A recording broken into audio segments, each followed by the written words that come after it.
ఈ మీనరాశి వారికి ఈ మంగళవారం రోజున షష్టమములో కేతువు సంచరించడం వల్ల గట్టి పోటీని ఎదుర్కొని అతి సునాయాసంగా విజయం సాధిస్తారు.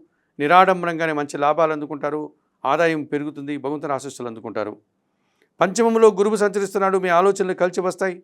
ఆత్మీయులతో కలిసి ఆనందంగా పనిచేస్తారు. వృత్తి ఉద్యోగ వ్యాపారాల్లో రాణిస్తారు. విద్యార్థులు కూడా మంచి ఫలితాలు వచ్చి ఉన్నత చదువులకు వెళ్ళేటువంటి వాతావరణం ఉంది. పంచమంలో శుక్ర సంచారం వల్ల ఆత్మీయ స్త్రీల యొక్క సహకారం బాగుంటుంది. విందు వినోదాల్లో పాల్గొంటారు. కుటుంబ సౌఖ్యాన్ని అందుకుంటారు. చతుర్థంలో బుధ సంచారం వల్ల కుటుంబపరమైనటువంటి వ్యాపారం మరింతగా విస్తరిస్తుంది. కుటుంబం కోసం నూతన వస్తువులు కొనుగోలు చేస్తారు. వృత్తి ఉద్యోగ వ్యాపారాల్లో లాభాలు అందుకుంటారు. సమాజంలో పేరు ప్రఖ్యాతులు తెచ్చుకుంటారు. జన్మరాశిలో శని సంచారం వల్ల సోమరితనం వల్ల కొన్ని పనులు వాయిదా వేసుకుంటారు. పనిభారం పెరుగుతుంది. రావాల్సిన ఆదాయం కూడా వాయిదా పడుతుంది. పనివారి సహకార లోపం వల్ల ఇంట బయట పని ఒత్తిడి అధికమయ్యే సూచన కనిపిస్తుంది.